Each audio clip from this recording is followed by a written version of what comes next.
Mi hijo ha estado desaparecido durante 777 días sin dejar rastro. Mi nuera siempre decía que él se había ido con una amante a Australia y me repetía, olvídate de ese traidor. Pero una mañana, mientras esperaba el autobús para ir a trabajar, un mendigo mudo me entregó un papel que decía, no confíes en los de tu familia, pero antes de continuar, revisa si ya te suscribiste al canal y comparte en los comentarios desde dónde nos estás viendo. Nos encantaría saber hasta dónde llegan nuestras historias de venganza. Estoy parada en la parada de autobús de siempre. Hoy ya es el día 777 desde que mi hijo, Julián, desapareció. He contado cada día. Cada número es como una pequeña puñalada que corta una herida en mi corazón que nunca termina de sanar. De pronto, una silueta familiar se acercó lentamente. Era el mendigo que siempre veía acurrucado en la esquina. Estaba delgado, con la barba tan espesa que le cubría casi todo el rostro demacrado. Colgado del cuello llevaba un cartón arrugado, con una frase escrita con torpeza. Me llamo Matías. Soy mudo. Por favor, ayúdeme. El autobús número 24 se acercaba pesadamente desde el final de la calle. Cuando la gente empezó a moverse para subir, Matías se levantó de repente y caminó tambaleándose hacia mí. Su andar era inestable, como el de alguien ebrio. De pronto, tropezó y cayó de bruces hacia mí. Por reflejo, extendí los brazos para sostener su cuerpo delgado. Justo en ese breve momento de contacto, cuando su cuerpo se apoyó en el mío, su mano áspera me metió una bolita de papel arrugada en la palma abierta. La textura rugosa del papel me sobresaltó.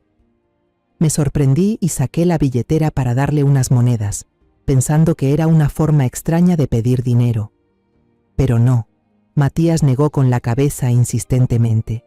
Sus ojos me miraban suplicantes, desesperados, y su dedo delgado apuntaba con firmeza al papel que yo sostenía. Confundida, abrí el papel. Unas palabras torcidas, escritas con apuro, como si las hubieran escrito en medio del miedo más profundo. No confíe en su familia. La sangre se me congeló. Me quedé paralizada. Levanté la vista para preguntar, pero Matías ya negaba con fuerza, señalando con ambas manos el cartel de mudo en su pecho, como recordándome, y sin decir ni una sola palabra, se perdió rápidamente entre la multitud que subía al autobús, desapareciendo tras la puerta que se cerró de golpe. El autobús arrancó, y yo me quedé allí, inmóvil en medio de la parada vacía, con la mano aún apretando ese trozo de papel liviano pero pesado como una piedra. Perdí ese autobús y tomé el siguiente, eligiendo sin rumbo un asiento junto a la ventana. El paisaje urbano pasaba borroso, pero mi mente ya no estaba ahí. La frase torcida en el papel era como un hechizo, hipnotizándome, llevándome de vuelta en el tiempo, muy atrás, el olor a desinfectante típico de hospital. El llanto agudo de un bebé. Yo estaba torpemente, pero con mucho cariño, sosteniendo en brazos a Camila, mi nieta. Era diminuta, rojita, pero para mí era el ángel más hermoso del mundo. Julián estaba al lado, con cara de agotado tras muchas noches sin dormir, pero sus ojos brillaban con una felicidad imposible de esconder. Me rodeó con un brazo, su abrazo cálido y firme, y me susurró al oído, «¿Ves, mamá? Ahora ya lo tienes todo. Un hijo exitoso, una nuera hermosa y una nietecita preciosa». En ese momento, su esposa, Valeria, acababa de volver del hospital hacía 2 días. Julián besó con ternura la frente suave de su hija. Luego se volvió hacia mí y me dijo que tenía que pasar por la oficina unas horas. Tengo que entregarle unos documentos a Andrea antes del viaje de negocios a Australia la próxima semana. Te prometo que vuelvo temprano para cenar con todos. Esa fue su última promesa. La cena abundante que preparé se enfrió sobre la mesa. El reloj marcó las 9, luego las 10. Llamé a Julián decenas de veces, pero solo escuché esos tonos largos y desesperantes, hasta que la llamada fue a parar al frío buzón de voz. Una inquietud, como una serpiente venenosa, empezó a apretar mi pecho. Caminaba de un lado al otro del salón, mis manos entrelazadas, pálidas. En cambio, Valeria permanecía en silencio. sentada en el sofá, con Camila dormida en brazos. Su rostro no mostraba ninguna emoción. Su calma era aterradora, antinatural. Cuando ya no pude más y dije que había que llamar a la policía, ella levantó la mirada. Sus ojos me miraban fríos, sin una pizca de emoción. No dijo nada. Solo me mostró una hoja impresa desde el correo. Era la confirmación de 2 boletos de avión a Sydney, con salida esa misma noche, nombre de los pasajeros, Julián Vargas y Andrea Rojas, su secretaria. Luego Valeria habló con una voz monótona, sin una pizca de calidez, una frase que durante 777 días ha resonado en mis oídos, persiguiéndome en cada sueño. Él se fue con su amante a Australia. No lo busques más. Olvida a ese traidor. Me quedé paralizada. Todo mi cuerpo se volvió piedra. El dolor de la traición, de ser abandonada por el hijo que tanto amaba, de pronto fue más fuerte que la preocupación por su seguridad. Miré a mi nieta, aún dormida, inocente, sin saber que su padre acababa de dejarla. Miré a mi nuera, que recién había dado a luz, y ya recibía un golpe tan devastador. En ese momento, decidí creerle. Elegí creer en ese guión doloroso, pero aparentemente lógico. Al día siguiente, yo misma limpié el cuarto de Julián, guardé todas sus fotos en una caja vieja y me obligué a no llorar frente a mi nuera y mi nieta. Enterré el dolor y la duda en lo más profundo de mi alma. Próxima parada, Plaza Central. La voz seca del altavoz del autobús me trajo de vuelta a la realidad. Me sobresalté. Miré el papel arrugado en mi mano. Por primera vez en 777 días de autoengaño, la chispa de la sospecha que había intentado apagar con lágrimas y resignación comenzó a arder de nuevo, con más fuerza e intensidad que nunca. Metí la llave en la cerradura y la puerta pesada se abrió a un silencio absoluto. Valeria ya se había ido a trabajar. Solo la niñera estaba allí, tarareando una canción de cuna para Camila en su habitación. Con una determinación que incluso a mí me sorprendió, caminé directamente hacia la habitación que antes compartían Valeria y Julián. Era una frontera invisible que no había cruzado ni una sola vez en 2 años. Ese era su espacio privado, el lugar donde el dolor de mi nuera estaba resguardado. Pero hoy, la advertencia del mendigo mudo me dio una excusa, o más bien el valor, para invadir ese territorio prohibido. La habitación estaba impecable, casi estéril, todo perfectamente ordenado, sin una mota de polvo ni un objeto fuera de lugar. Los libros en la estantería estaban alineados por orden alfabético, y el maquillaje en el tocador parecía sacado de una tienda de lujo. Ese orden no era el de alguien que vive allí, sino el de una vitrina fría. Reflejaba perfectamente a la Valeria de ahora, profesional, hermética, indescifrable. Mis ojos se detuvieron en el escritorio. Entre los documentos perfectamente archivados, noté un pequeño cajón de madera con una cerradura independiente. Antes nunca le presté atención, pero ahora esa diminuta cerradura parecía retarme, como si guardara un secreto que yo debía conocer. Mi mano temblorosa se alzó, mis dedos rozaron el metal frío de la cerradura. ¿Qué debía hacer? ¿Forzarla? Justo en ese instante, un sonido agudo me sacó de mis pensamientos. Era el tono del celular de Valeria, que había dejado sobre el escritorio. El corazón me dio un vuelco. La pantalla se encendió, mostrando 2 palabras claras. Abogado Rivas. ¿Un abogado? ¿Por qué Valeria necesitaría un abogado? Aún no decidía qué hacer cuando el tono cesó. La pantalla se apagó, y el silencio volvió a apoderarse de la habitación. Pero esas 2 palabras quedaron grabadas en mi mente, como otra pieza sospechosa en el rompecabezas. Por la tarde, Valeria volvió a casa.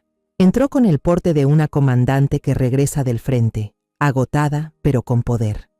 Estaba hablando por teléfono, completamente en inglés, con una voz afilada y firme. Solo alcancé a captar palabras como contrato, plazo, no negociable. Esa no era la actitud de una esposa abandonada, destrozada por el dolor. Esta es una mujer que se levantó por sí sola, construyó una fortaleza sólida a su alrededor, una fortaleza que no deja que nadie mire dentro. Durante la cena, el ambiente era tan tenso que podía oír los latidos de mi propio corazón. Traté de actuar con normalidad, sirviéndole comida a Camila. Después de mucho debatirme internamente, Carraspeé y lancé una pregunta lo más casual posible. Valeria, últimamente, ¿has sabido algo de Australia? ¡Pum! Valeria dejó caer los palillos con fuerza sobre la mesa de madera, haciendo un ruido seco. Levantó la cabeza de golpe. Sus ojos negros se clavaron en mí, fríos y filosos como cuchillos. ¿Para qué pregunta eso, mamá? Ya le dije que se olvide de ese asunto. ¿Para qué quiere volver a abrir esa herida? Su voz silbó entre los dientes. Ya no era una respuesta, sino una advertencia. Sin esperar mi respuesta, se levantó, cargó a Camila, que se había sobresaltado por el ruido, y se fue directo al cuarto, dejando la cena a medias y a mí sentada ahí, paralizada entre la vergüenza y un miedo que comenzaba a subir por dentro. Su reacción fue tan violenta, como si yo hubiera tocado una herida abierta, un secreto que quería enterrar para siempre. Esa noche no pude dormir. Cerca de las 2 de la madrugada, cuando todo el vecindario estaba en silencio absoluto, un grito desgarrador, salvaje, rompió la oscuridad desde el cuarto de Valeria. Me incorporé de un salto, con el corazón latiendo descontrolado. Sin perder ni un segundo, corrí hacia su cuarto, empujé con fuerza la puerta entreabierta. Bajo la luz amarillenta de la lámpara de noche, se reveló una escena espeluznante. Valeria estaba sentada en medio de la cama, con el cabello desordenado cayéndole sobre la cara, los ojos abiertos de par en par, mirando un punto vacío en el aire. Respiraba con dificultad. El pecho subía y bajaba con violencia, y murmuraba una sola frase una y otra vez, con una voz cargada de odio profundo, pero también temblorosa por el miedo. Vas a pagar por lo que hiciste. Corrí hacia ella, le agarré los hombros y la sacudí. Valeria, despierta, hija, ¿qué te pasa? Valeria dio un brinco, como si le hubiera pasado corriente eléctrica. Me miró con una expresión extraña, salvaje, como si yo fuera una desconocida. Tardó unos segundos en volver en sí y reconocerme. La locura en su mirada desapareció y fue reemplazada por confusión y pánico. Se llevó las manos a la cabeza y con voz entrecortada dijo: No es nada, mamá. Solo fue una pesadilla. Luego me miró, con una expresión que era mitad súplica, mitad orden. Mamá, salga. Quiero estar sola. Salí del cuarto y cerré la puerta, pero el sueño me abandonó por completo esa noche. La frase que Valeria dijo dormida no era una simple pesadilla, era una confesión, una maldición escapada desde lo más profundo de su subconsciente. Me hizo recordar las discusiones violentas que ellos tenían antes de que Julián desapareciera. Recordé una vez, escuché por accidente una conversación en la cocina. Julián intentaba explicarse. Andrea tuvo un pasado complicado. Tuvo que hacer cosas que nadie quiere hacer para sobrevivir antes de entrar a la empresa. Solo la estoy ayudando con el trabajo, nada más. Pero Valeria le gritó, su voz aguda y llena de celos. ¿Ayudar o aprovecharte? La vi mandándote fotos a medianoche. No soy estúpida. No voy a dejar que esa zorra te robe de mí. Jamás. Otro recuerdo, más frío, volvió de golpe. Semanas antes del día fatídico, vi una factura de pago a un servicio de detective privado, escondida entre una revista en la mesa del café. En ese momento pensé que era solo una tontería de celos, una exageración. Pero ahora, al recordarlo, me recorrió un escalofrío por la espalda.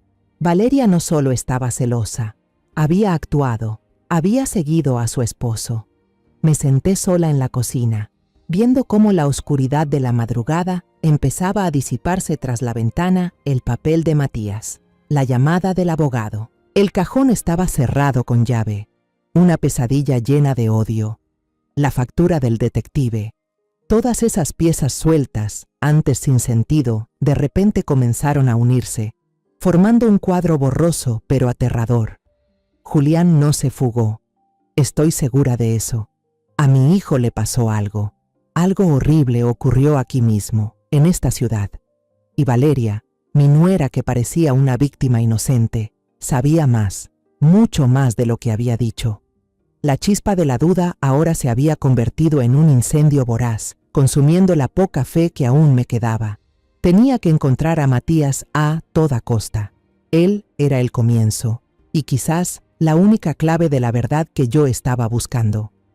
En cuanto amaneció, volví a la parada de autobús. Me quedé ahí durante horas, esperando con desesperanza que apareciera como siempre. Desde la mañana hasta el mediodía me acerqué a hablar con la señora que vendía agua, con el joven de los boletos de lotería, pero solo obtuve encogidas de hombros indiferentes. ¿El mudo? Se le ve de vez en cuando. No tiene un lugar fijo, señora. Cada respuesta era como un balde de agua fría sobre mi determinación. Por la tarde, empecé a ampliar la zona de búsqueda, caminando hacia los barrios cercanos, por callejones donde solían reunirse obreros pobres y personas sin hogar. Mis piernas estaban entumecidas, la garganta reseca, pero la imagen del papelito y la mirada suplicante de Matías no me dejaban parar. Finalmente, cuando el sol ya caía al oeste, una mujer amable que vendía verduras, al ver mi cara de angustia, me señaló hacia una iglesia vieja al final de la calle. «En las noches dan sopa gratuita ahí», me dijo. «Gente como él suele ir». Fui a toda prisa. En el patio amplio de la iglesia, una fila silenciosa de personas esperaba su turno. Entre las espaldas encorvadas por el peso de la vida, reconocí de inmediato la silueta delgada y familiar de Matías. Pero no estaba solo. A su lado iba un niño, flaquísimo, con ropa vieja pero limpia. Tenía los ojos grandes y brillantes y sostenía con cuidado un tazón de sopa caliente para su padre. Debía de ser su hijo. Al ver aquella escena, sentí una punzada en el pecho, mezcla de ternura y culpa. La advertencia de Matías no era un simple gesto de un desconocido, sino un acto arriesgado de un padre que intentaba proteger a su hijo. Contuve la emoción. Me acerqué a una fondita cercana y compré 2 cajas de comida caliente, bien servidas. Cuando me acerqué, Matías me reconoció de inmediato. Sus ojos mostraron primero sorpresa, luego una desconfianza intensa. El niño, por su parte, alzó la mirada y me observó sin parpadear, con una mezcla de curiosidad y temor en los ojos claros. No dije nada, solo puse con cuidado las 2 cajas de comida en sus manos y me senté en una banca cercana. Saqué de mi bolso un cuaderno y una pluma que ya había preparado. En la hoja en blanco escribí las primeras líneas. «Soy María Teresa. Gracias por la advertencia. Necesito su ayuda. La seguridad suya y de su hijo. Se la garantizo yo». Matías leyó cada palabra con atención. Luego levantó la vista hacia mí con el ceño fruncido. Seguí escribiendo, ofreciéndole la propuesta que había estado planeando todo el día. «Por favor, venga a trabajar a mi casa. Tengo un jardín trasero que necesita cuidados y muchas tareas pequeñas dentro del hogar. Yo me haré cargo de la comida y el alojamiento para usted y su hijo en el viejo cobertizo. Nadie los molestará». Dudó. Apretó con fuerza la mano del niño. Vi cómo el pequeño le tiraba suavemente de la manga, con la mirada suplicante. Pude entender su indecisión. ¿Qué temía? ¿A Valeria? Ese miedo debía de ser muy grande. Entonces, Matías tomó la pluma de mi mano. Le temblaban los dedos al escribir, pero las palabras eran claras. «Mi hijo, Emiliano, 13 años, necesita ir a la escuela». Sentí un nudo en el pecho. Resulta que lo que más le preocupaba, lo que más anhelaba, era el futuro de su hijo. Asentí de inmediato, sin dudar ni un segundo, y escribí con decisión. «Yo me haré cargo de que el niño estudie, tendrá una vida mejor, lo prometo». Al leer mis palabras, los ojos de Matías se llenaron de lágrimas. Unas lágrimas raras que rodaban lentamente por sus mejillas hundidas. No lloraba por tristeza, sino por esperanza. Asintió con fuerza.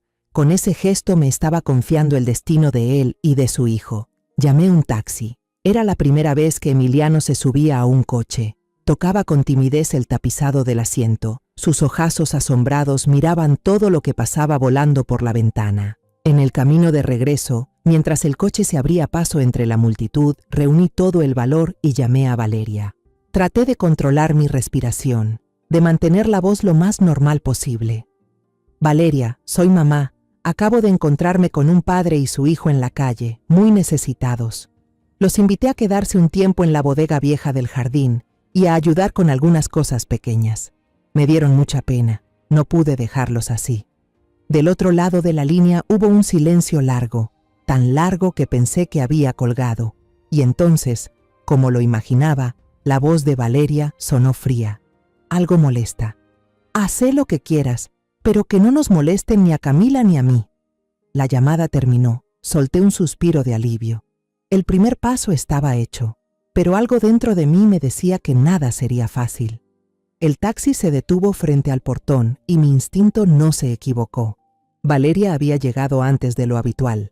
Estaba de pie en el umbral de la casa, con los brazos cruzados, mirando fijamente hacia la reja con una expresión completamente vacía. Claramente, estaba esperando ver quiénes eran esos pobres desgraciados que yo había llevado. Sentí el corazón encogerse. Respiré hondo y conduje a Matías y Emiliano hacia el jardín.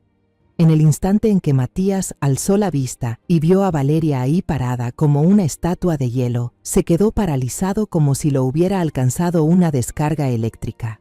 Todo su cuerpo se tensó y con un movimiento instintivo jaló a Emiliano detrás de él para protegerlo. Emiliano, que hasta ese momento miraba curioso el jardín verde, también alzó la vista siguiendo la mirada de su padre. Al ver a Valeria, su carita cambió de inmediato. Abrió los ojos como platos, y un miedo primitivo, sin ningún intento de disimulo, se reflejó en su mirada. El niño retrocedió, se apretó contra su papá, temblando como una hoja azotada por el viento helado del invierno. Del lado de Valeria, la máscara fría y profesional que siempre llevaba se resquebrajó por un segundo. Y yo lo vi. Esa sorpresa, ese destello de pánico que no pudo ocultar se le escapó por los ojos, pero solo fue un instante. En un abrir y cerrar de ojos, volvió a su actitud aterradoramente serena. Entrecerró los ojos y miró a padre e hijo con una expresión crítica, escrutadora, como si estuviera viendo animales raros invadiendo su territorio. No les dirigió una sola palabra. Se volvió hacia mí y con voz tensa, apretando cada palabra entre los dientes, dijo: ¿Dónde van a dormir? Mostrales el lugar y después entra a Camila, ya le toca su leche. Luego se dio media vuelta y entró a la casa, cerrando la puerta de un portazo. Ese portazo sonó como un disparo, marcando el final de un duelo silencioso. El ambiente en el jardín se volvió espeso por la tensión. Miré a Matías y Emiliano, que seguían pegados uno al otro, pálidos como el papel. Ahora ya no tenía dudas. Ellos no solo conocían a Valeria, le temían. Los 2 días siguientes pasaron en un silencio denso. Matías y Emiliano eran como 2 sombras mudas, moviéndose solo dentro de la bodega que yo había limpiado y acomodado para ellos. Se desplazaban con cuidado, trabajaban en silencio y desaparecían de inmediato cada vez que escuchaban los tacones de Valeria en el patio. Por su parte, Valeria actuaba como si no existieran. Pasaba junto a ellos sin mirar, como si fueran aire, con una frialdad imperturbable.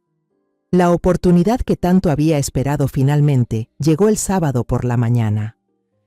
Durante el desayuno, Valeria anunció, con una voz monótona y sin emoción, que se llevaría a Camila a visitar a su abuela y que pasarían la noche allá. «Tengo que terminar un proyecto importante para el fin de semana», dijo, sin apartar la vista de la pantalla de la laptop. «Necesito un espacio verdaderamente tranquilo». Yo solo asentí, tratando de ocultar el alivio que comenzaba a llenarme por dentro. Me quedé en la puerta, mirando cómo su auto se alejaba hasta que el sonido del motor se fue apagando al final de la calle. El silencio envolvió la casa, pero era un silencio distinto, un silencio de liberación. Sin perder un segundo, preparé una tetera de té de manzanilla bien caliente, la puse en una bandeja junto con unos pastelitos caseros y me fui directo al cobertizo del jardín. Matías y Emiliano estaban sentados afuera, en una vieja silla de madera. Al verme llegar, parecieron sobresaltarse un poco. Puse la bandeja sobre la mesita, sonreí con la mayor ternura posible. No tenía prisa, no iba al grano de inmediato. Me senté, serví té para los 3 y luego me volví hacia Emiliano. «Emiliano», comencé, «mañana voy a hacer el trámite para inscribirte en la escuela. ¿Cuál es tu materia favorita?» Al principio el niño estaba tímido, apenas murmuraba al responder. Pero cuando empecé a preguntarle sobre los libros que le gustaban, sobre videojuegos, sus ojos empezaron a brillar. La desconfianza fue desapareciendo poco a poco, dando paso a la inocencia propia de sus 13 años. Comenzó a contarme su sueño de convertirse en ingeniero en informática, Yo lo escuchaba, asentía, y sentía cómo el muro de hielo entre nosotros comenzaba a derretirse. Matías, sentado al lado, observaba en silencio. No dijo nada, pero su mirada lo decía todo. Miró a su hijo, luego me miró a mí. En sus ojos había gratitud y una confianza que acababa de encenderse. Después de un rato, cuando la charla con Emiliano hizo una pausa, fue él quien actuó. Le dio una palmada suave en el hombro a su hijo, una mezcla de aliento y permiso.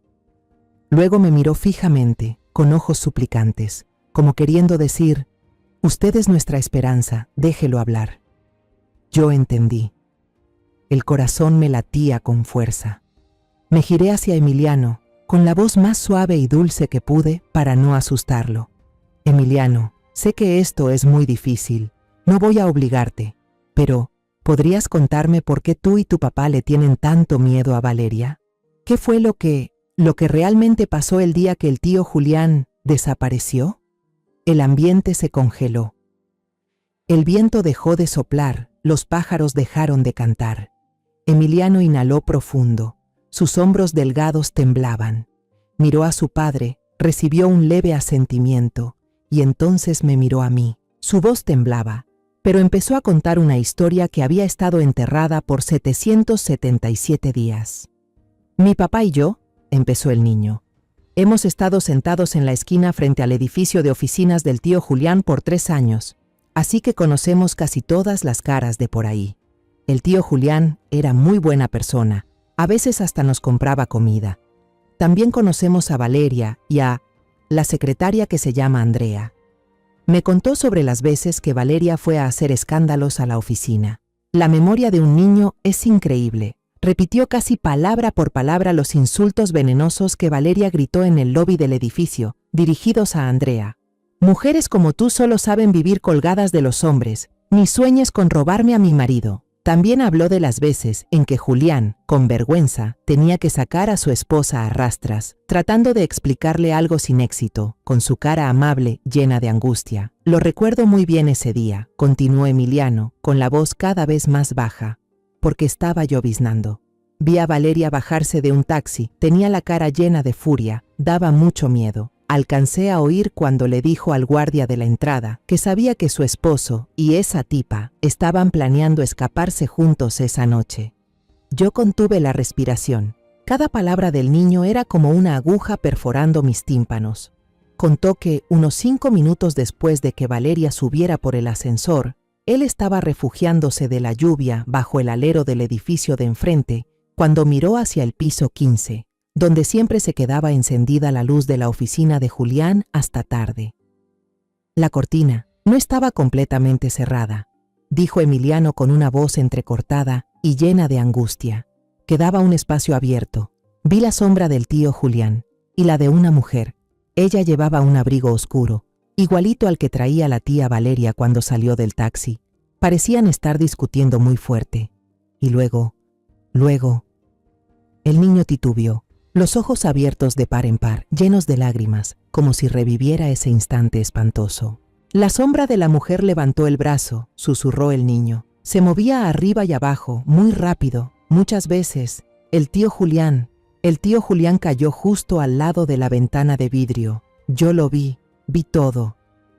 El niño rompió en llanto, un llanto que llevaba demasiado tiempo contenido. Matías lo abrazó de inmediato, apretándolo contra su pecho mientras acariciaba su espalda que temblaba sin control. Su mano también temblaba. Yo seguía sentada, con la cabeza dando vueltas. Me zumbaban los oídos y sentía como si el aire se hubiera escapado de mis pulmones. Intenté hablar, pero mi voz era apenas un susurro tembloroso. «¿Y después? ¿Después qué pasó, hijo?» Emiliano, entre sollozos, logró decir: Como media hora después, vi que la tía Valeria salió del ascensor y bajó al vestíbulo. Ella estaba muy tranquila. Su cara no mostraba ninguna emoción. Incluso se detuvo un momento en la recepción y le dijo algo a la recepcionista. Luego salió, llamó otro taxi y se fue como si nada hubiera pasado. La historia terminó. Todo el jardín quedó en silencio.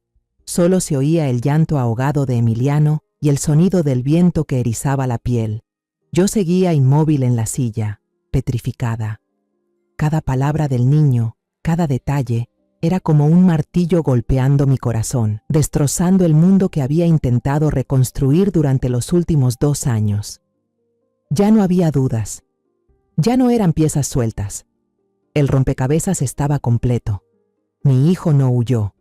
Fue asesinado. Y la asesina, la que le quitó la vida con crueldad, era su esposa. La misma mujer que compartía techo conmigo. La madre de la nieta que yo tanto amaba. No recuerdo cómo logré llevar de vuelta a Matías y su hijo a la vieja casa bodega. Solo recuerdo haberles dicho, con una voz que no parecía mía: cierren bien la puerta, déjenmelo a mí, yo me encargo. Entré a la sala, sintiendo el cuerpo tan pesado como si llevara plomo. No encendí la luz. Me dejé caer en el sillón de siempre. En la oscuridad, toda mi energía se había desvanecido. La verdad, esa verdad que había buscado con desesperación durante 777 días, ahora estaba ahí, desnuda y cruel, sin darme una salida. No me liberó, al contrario, me hundió más en un abismo de dolor y tormento. Miré hacia el altar, donde aún estaba colocada con respeto la foto de bodas mía y de mi esposo. El rostro bondadoso de mi difunto esposo me sonreía. En silencio, le pregunté: Min hoy, en Phai Lam, Gi, Bai, Gio, en Phai Lam, Gi, Yai. Pero la única respuesta fue el silencio de la noche.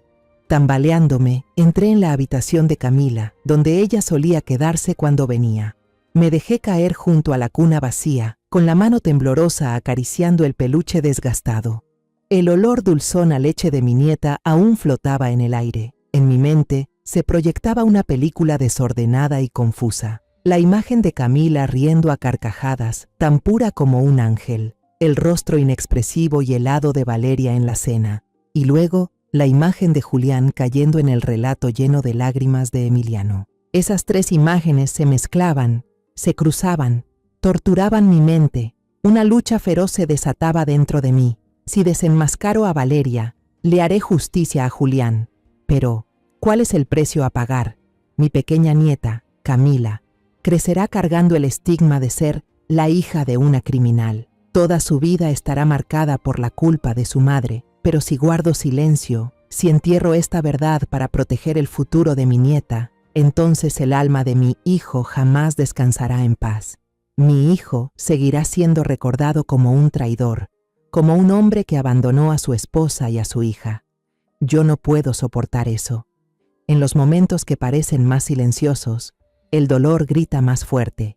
Y si quieres escuchar esas voces por completo, sigue acompañando a Historias que Duelen y a mi historia. Me senté en la oscuridad hasta que los primeros rayos del amanecer entraron por la ventana. Casi al amanecer, después de una noche en vela, tomé mi decisión, una decisión dolorosa, pero firme. La justicia para los que ya no están debe ser prioridad. No puedo permitir que un monstruo disfrazado de madre siga criando a mi nieta. Prefiero que Camila crezca sabiendo una verdad dolorosa, a que viva rodeada de mentiras y de un alma corrompida. Esperé hasta las 8 en punto, cuando estaba segura de que Valeria aún no había vuelto. Fui al jardín trasero y toqué la puerta del cobertizo.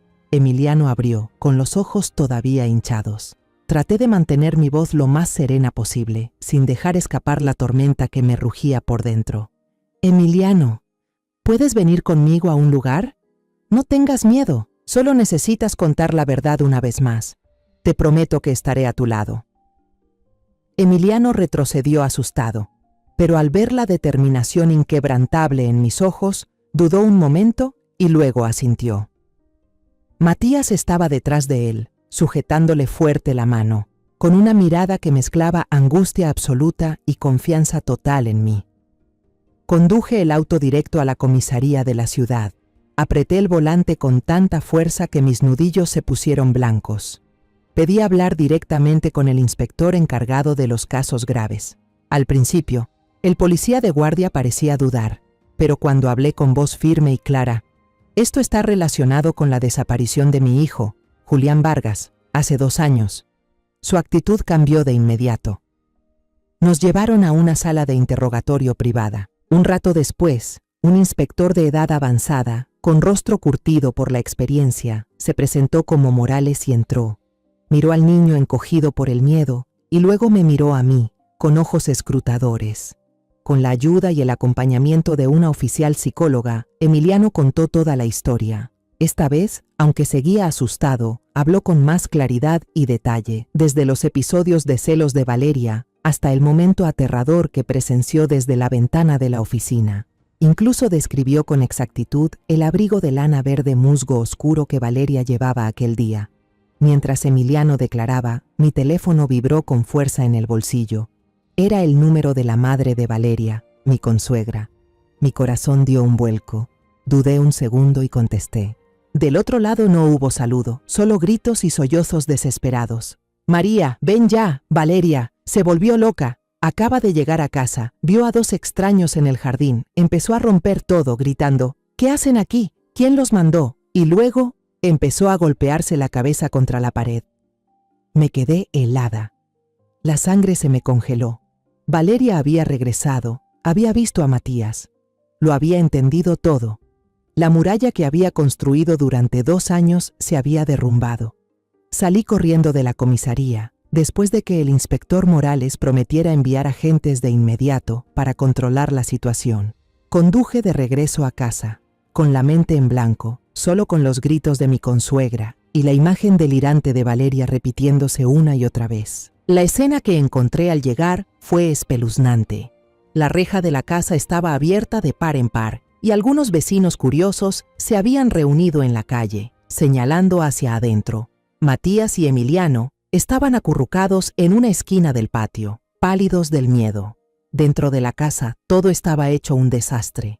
El jarrón antiguo estaba hecho trizas. El sofá había sido rajado por completo. Los cuadros en la pared habían sido arrancados y hechos pedazos en el suelo. En medio de ese caos, 2 paramédicos corpulentos sujetaban a Valeria con fuerza. Ya no tenía ese aire frío y arrogante de siempre. Su cabello estaba desordenado, la ropa mal puesta, los ojos desorbitados, y gritaba frases sin sentido. Al verme entrar, empezó a forcejear con más violencia. Me señaló con el dedo y gritó con una voz desquiciada y llena de odio. ¡Fuiste tú! ¡Todo esto es culpa tuya! ¡Fuiste tú quien los trajo de vuelta! Le aplicaron un sedante y la subieron a la ambulancia rumbo al hospital psiquiátrico. Los doctores dijeron que estaba bajo un episodio de agitación extrema, con signos de trastorno psicótico agudo.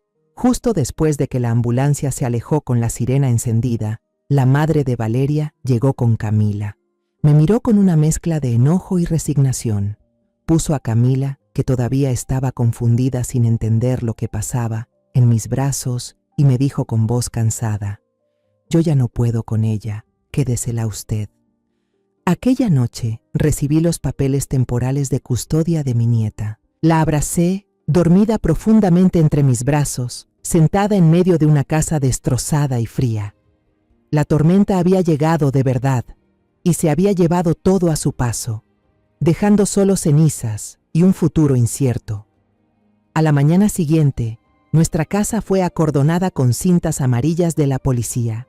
Un equipo forense con trajes blancos entró, y el lugar que antes llamaba hogar se convirtió en una escena de crimen helada. Revisaron cada rincón con detalle, levantaron alfombras, iluminaron cada grieta.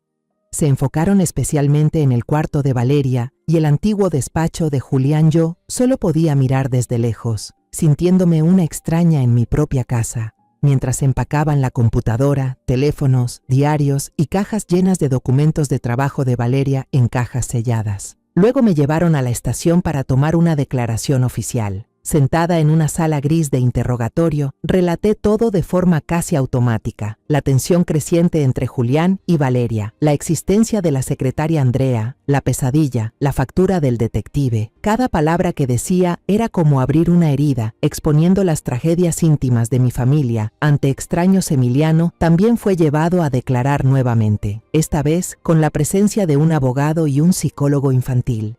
El niño dibujó el plano de la casa y su posición con una precisión asombrosa. Vi en sus ojos jóvenes una determinación firme, una necesidad de hacer justicia por su tío Julián Bueno.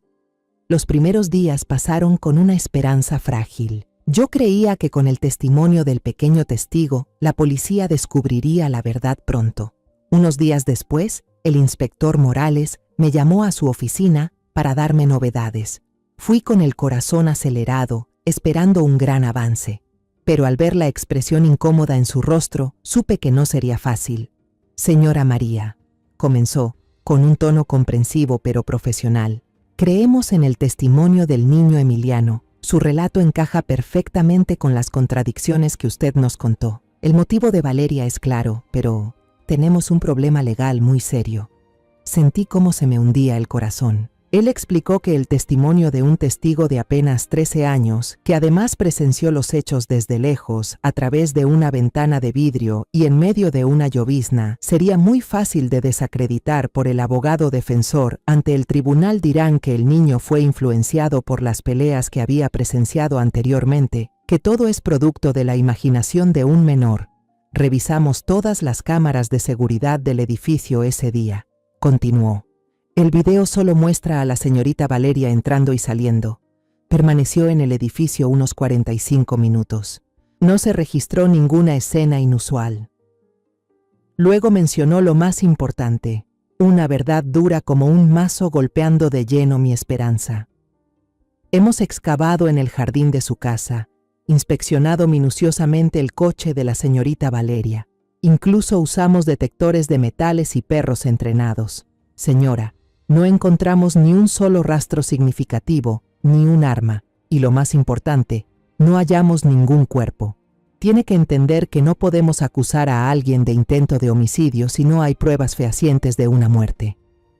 Semana tras semana, el caso se estancó. La historia de mi familia se filtró, apareció en los periódicos, generó revuelo durante un tiempo con titulares sensacionalistas, pero pronto fue olvidada, sustituida por otras noticias más recientes. El abogado de la familia de Valeria empezó a contraatacar. Presentaron una denuncia, alegando que la policía estaba difamando y dañando la reputación de una mujer que sufría un grave trastorno mental. Convirtieron a Valeria de sospechosa en víctima, una esposa desgraciada que enloqueció por el dolor de la traición de su marido. Yo vivía en una espera interminable, una espera más dolorosa que la pérdida misma. Cada mañana, lo primero que hacía al despertar era revisar el teléfono, con la esperanza de encontrar una llamada del inspector Morales, una noticia nueva, por más pequeña que fuera, pero el teléfono seguía en silencio. Mi fe en la justicia comenzaba a tambalearse, a desmoronarse. Había sacrificado la última paz de mi familia, internado a mi nuera en un hospital, convertido a mi nieta en una niña huérfana. Lo aposté todo, y a cambio solo obtuve un callejón sin salida. En el hospital, la situación de Valeria no mejoraba. Rechazaba comunicarse con todos, incluso con sus propios padres. Solo se sentaba acurrucada en una esquina del cuarto, con la mirada vacía fija en la pared blanca. A veces, por las noches, gritaba aterrorizada, pero nadie entendía lo que decía. Los médicos dijeron que era un trastorno de estrés postraumático extremo, pero no sabían cuál era la causa real. Un mes después de mi visita a la comisaría, el inspector Morales me volvió a llamar. Esta vez, su rostro lucía cansado y algo derrotado. Dijo que habían hecho todo lo que podían. Rastrearon a la secretaria Andrea. La última información confirmaba que había abordado un vuelo hacia Sydney según el itinerario previsto, ingresado legalmente al país y luego desaparecido sin dejar rastro en Australia. Esta desaparición, irónicamente, solo reforzaba la hipótesis de que ambos habían huido juntos, debilitando aún más el supuesto motivo de Valeria para cometer un crimen, según los investigadores. Finalmente, me comunicó una decisión que yo ya presentía. Señora María, lo lamentamos mucho. Debido a la falta de pruebas concluyentes, tendremos que suspender temporalmente la investigación activa de este caso.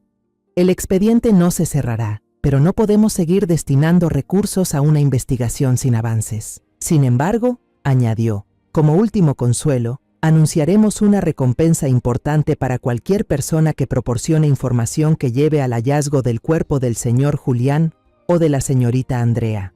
Salí de la estación de policía sintiendo que el suelo bajo mis pies se desmoronaba. Esa recompensa no era una señal de esperanza, era una admisión de derrota. El último recurso de la policía cuando ya no les quedaba nada. Yo había perdido la batalla por limpiar el nombre de mi hijo. Mi hijo seguía tirado en algún lugar. Y el criminal, aunque viviera en un delirio constante, estaba siendo protegido por la ley bajo la etiqueta de paciente psiquiátrico. Pasaron varias semanas en un silencio abrumador. Mi vida se convirtió en una secuencia repetitiva y vacía. Una tarde gris, mientras ordenaba el viejo armario de Julián, el teléfono sobre la mesa comenzó a sonar con insistencia. Era un número desconocido. Por un segundo estuve a punto de ignorarlo. Ya no tenía fuerzas para hablar con nadie. Pero algo, un presentimiento confuso, me impulsó a contestar. ¿Hola? Mi voz apenas era un susurro ronco. Del otro lado, una voz conocida. ¿La señora María Teresa Vargas? Habla el inspector Morales. Me estremecí, pero esta vez su voz no sonaba cansada ni condescendiente. Al contrario, había en ella urgencia y una emoción imposible de ocultar. Señora María, ¿puede venir a la estación de inmediato? Hay un nuevo desarrollo, muy importante. Acaba de llegar alguien. El corazón me retumbaba en el pecho. La esperanza, esa que creí muerta hace tiempo, brotó de repente como un pequeño brote frágil. Le pedí a la vecina que cuidara a Camila y salí corriendo hacia el coche. Las manos me temblaban tanto que tuve que aferrarme fuerte al volante para no desviarme. Durante todo el trayecto me obligué a no pensar, a no ilusionarme demasiado, por miedo a volver a caer. En la estación, el inspector Morales ya me esperaba en el vestíbulo. En lugar de llevarme a la sala de interrogatorios de siempre, me guió a una sala de reuniones. Allí ya estaba sentado un joven delgado, con gafas gruesas, que parecía nervioso y algo incómodo. Se puso de pie en cuanto entré. Señora, él es Leo, me presentó el inspector. Trajo algo que llevábamos mucho tiempo buscando.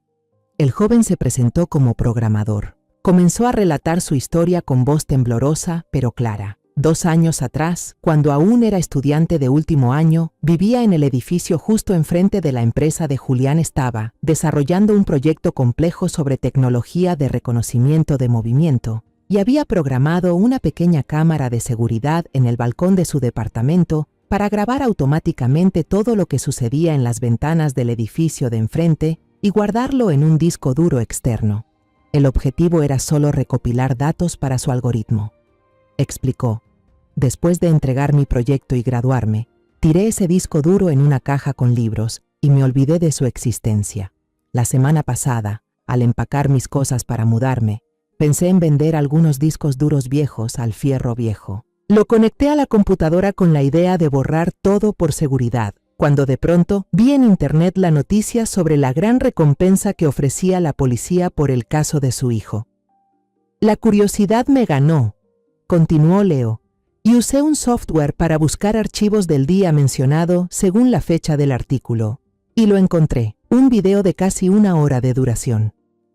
El inspector Morales hizo una señal a un técnico. Apagaron las luces de la sala. En la gran pantalla de la pared apareció la grabación de la cámara de Leo.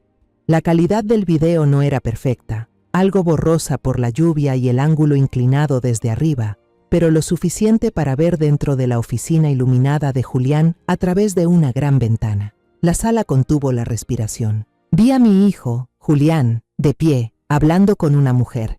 Ella estaba de espaldas a la cámara, vestía un abrigo oscuro. El corazón se me encogió. Me preparé para ver a Valeria, para enfrentar la verdad más dolorosa. Parecía que discutían con intensidad. De repente, la mujer se lanzó a abrazarlo. Julián se mostró sorprendido, pero con suavidad y firmeza la apartó, manteniendo cierta distancia. Y entonces, en un instante inesperado, ella retrocedió un paso y su rostro quedó frente a la cámara. En él se dibujaban la furia, la decepción y una locura evidente. Dios mío, no era Valeria, era Andrea, la secretaria.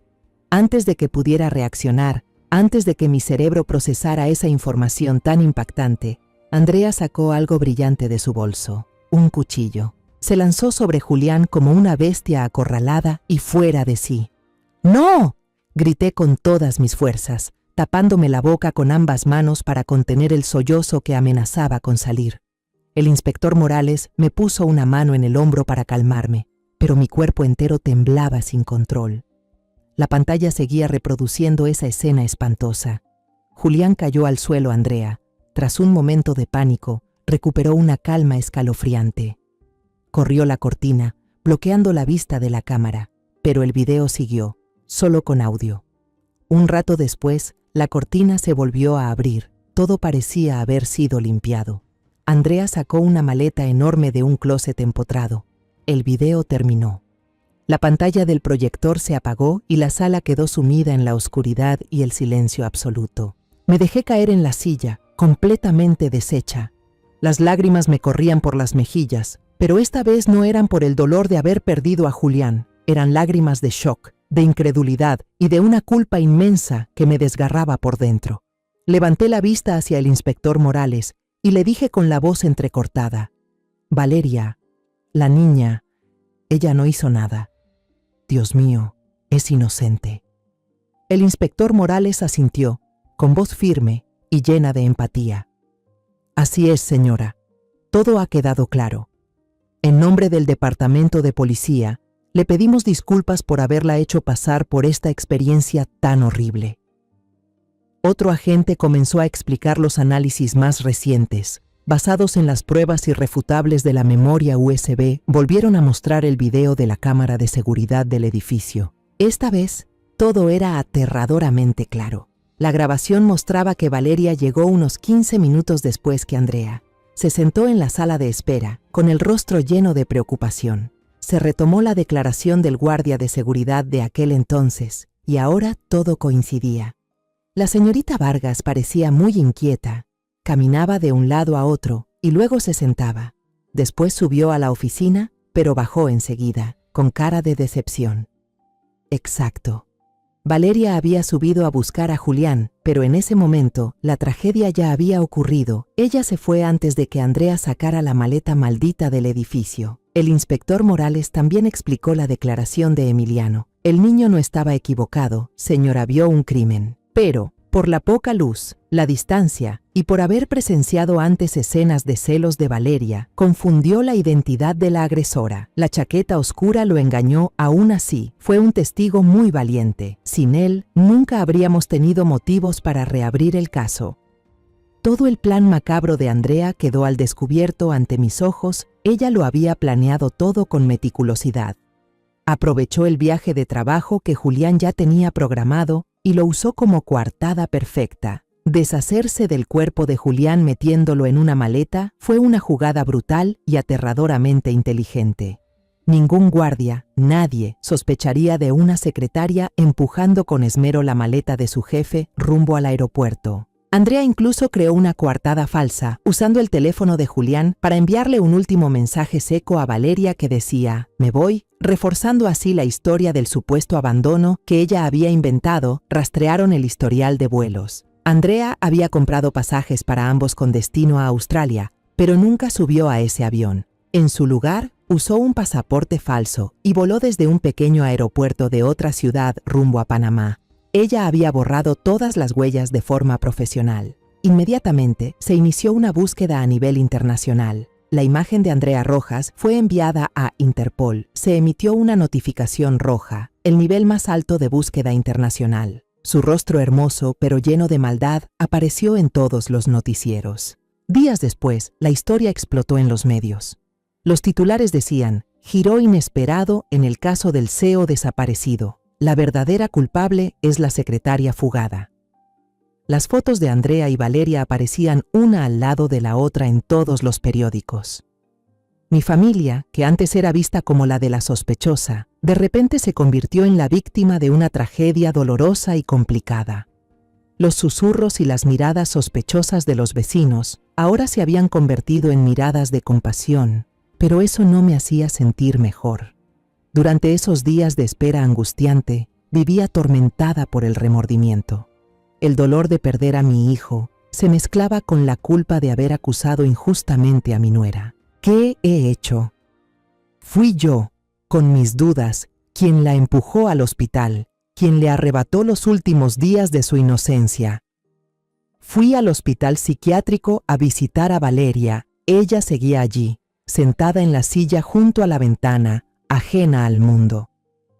Su cabello estaba corto, la bata de paciente le quedaba enorme, haciendo que se viera aún más frágil. Me senté en la silla a su lado, temblando al tomar su mano helada. Por primera vez le conté todo, aunque no sabía si me escuchaba o si entendía. Valeria, soy yo, tu suegra. Comencé con la voz entrecortada. Yo, lo siento, me equivoqué, hija. Julián no te traicionó. Nunca lo hizo. Tú también eres inocente. Fui yo la que se equivocó al desconfiar de ti. Perdóname, por favor. Lloré, y las lágrimas del arrepentimiento cayeron sobre sus manos frías. También tuve una larga charla con Emiliano. Lo abracé y le dije que él era el verdadero héroe de esta historia. Si no fuera por tu valentía, Emiliano, este caso habría quedado cerrado para siempre. El tío Julián habría sido recordado como un traidor. No tienes ninguna culpa, hijo.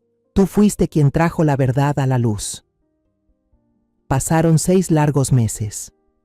La vida poco a poco encontró un nuevo ritmo, una especie de paz falsa, mientras esperábamos noticias de la policía. Camila ya se había acostumbrado a vivir conmigo y Emiliano el niño se mostraba más alegre, con el porte de un hermano mayor que siempre protegía a su hermanita. Hasta que una mañana, mientras leía cuentos con Camila en el jardín, sonó el teléfono. Era el inspector Morales. Mi corazón volvió a latir con fuerza. Señora María. Su voz al otro lado de la línea sonaba satisfecha y aliviada. La atrapamos. La policía de Panamá, con apoyo de Interpol, arrestó a Andrea Rojas en un pequeño pueblo cerca de la frontera con Colombia. Vivía con una identidad falsa, trabajando en un bar. La red se cerró. Andrea fue extraditada al país en medio de una nube de periodistas.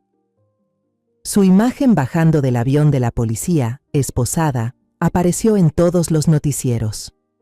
Se veía delgada, demacrada, con el cabello corto y mal cortado, los ojos vacíos mirando a la cámara sin ninguna emoción. Ya no era esa mujer segura y astuta, con la sonrisa profesional que solía verse en las fotos con los empleados de la empresa.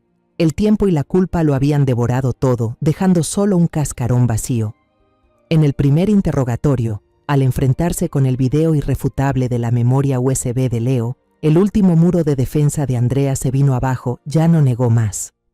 No volvió a mentir ni a dar rodeos. Ella confesó todos sus actos con una tranquilidad escalofriante.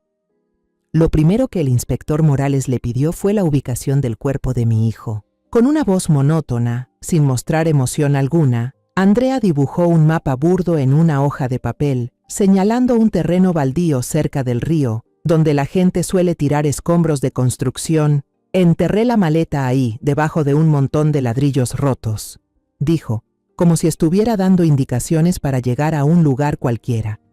El inspector Morales me llamó por teléfono para informarme y preguntarme si quería ir al lugar. Rechacé la propuesta de inmediato.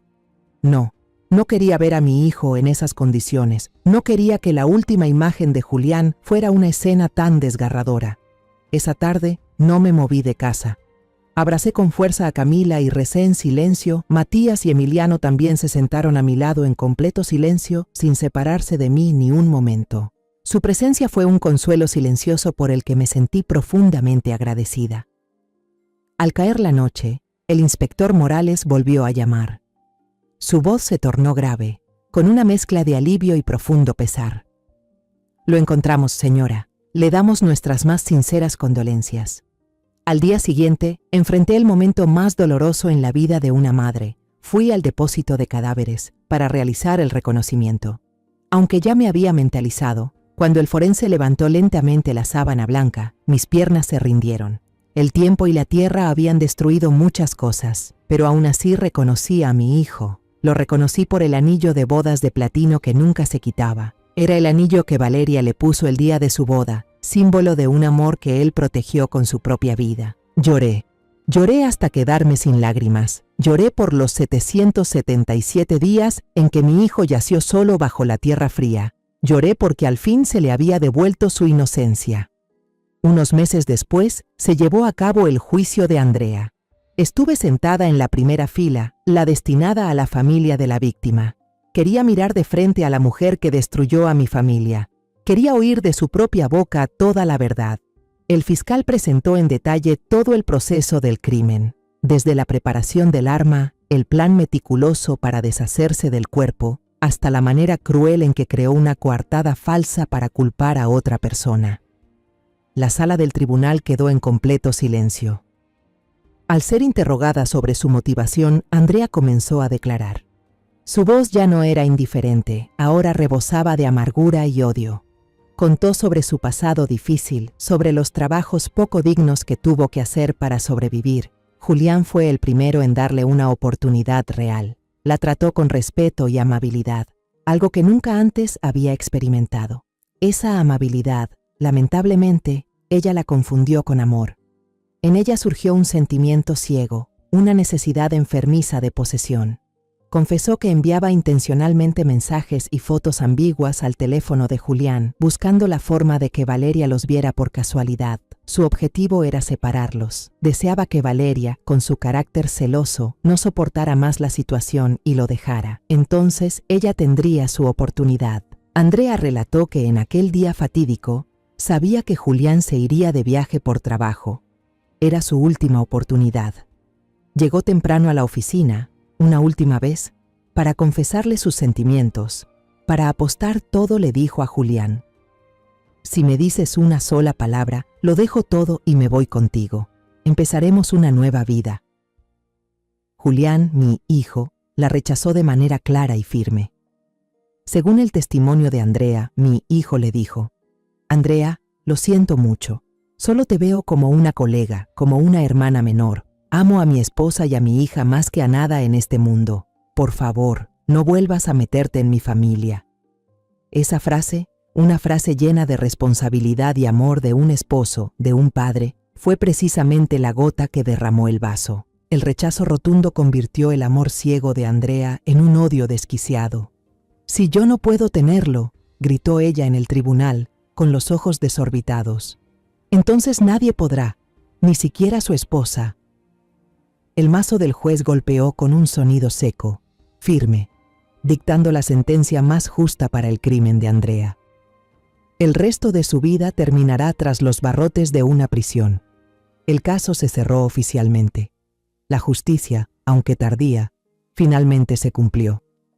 Pero eso no podía devolverme a mi hijo. Salí del tribunal y levanté la mirada hacia el cielo azul. Por primera vez en más de 2 años, sentí el pecho ligero, como si me hubieran quitado una roca de encima. El dolor por la pérdida de mi hijo seguía ahí, punzante, pero junto a él había una paz extraña. Ya podía decirle a Julián, aunque fuera solo en mi interior: hijo, ya puedes descansar en paz. Todos saben que eras inocente. Mamá está orgullosa de ti.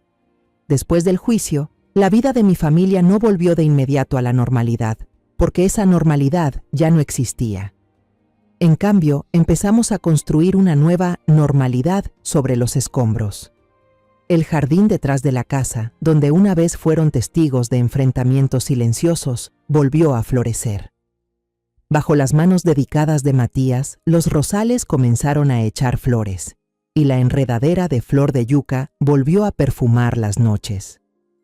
El jardín se convirtió en un símbolo del renacer de mi familia. Después de pensarlo con cuidado y con el consentimiento de Matías, hice los trámites para adoptar oficialmente a Emiliano como nieto. Ese niño merecía tener una familia, un futuro brillante. Ahora, Emiliano ya no es el niño tímido y asustado de antes. Al poder ir a la escuela y vivir rodeado de cariño, renació. Es un estudiante excelente, sobre todo en las materias científicas, y se convirtió en un verdadero hermano mayor, siempre cuidando y protegiendo a Camila. Cada tarde, suelo sentarme en el columpio del porche, viendo a los 2 niños jugar y correr por el césped. Sus risas claras, los gritos de «Emiliano, espérame» y Camila, cuidado que te caes. Se mezclan y se convierten en el sonido más hermoso del mundo. Esa risa es como un bálsamo que sana mi alma, llenando los vacíos inmensos que dejó la tragedia. Ellos son el futuro, la esperanza, la razón por la que sigo adelante. Que la verdad saliera a la luz también tuvo un impacto positivo en el tratamiento de Valeria. Saber que su esposo nunca la traicionó y que ella era completamente inocente le quitó el mayor peso psicológico que había cargado durante más de 2 años. El muro de hielo que había construido a su alrededor empezó a derretirse. Cada fin de semana, yo, Emiliano y Camila íbamos juntos al hospital a visitar a Valeria. Al principio, ella solo nos miraba en silencio, con la mirada aún perdida, pero poco a poco empezó a sonreír al ver a Camila contar historias de la guardería con su vocecita. Luego comenzó a hacer preguntas, cortas pero llenas de avance. Emiliano, ¿vas bien en la escuela? ¿Camila se porta bien en casa, mamá? Un día, cuando Emiliano y Camila estaban jugando en el jardín del hospital y quedamos solas en la habitación, Valeria de pronto tomó mi mano. Sus ojos estaban llenos de lágrimas. Me miró fijamente. Mamá, lo siento, por todo. Yo negué con la cabeza y la abracé por los hombros.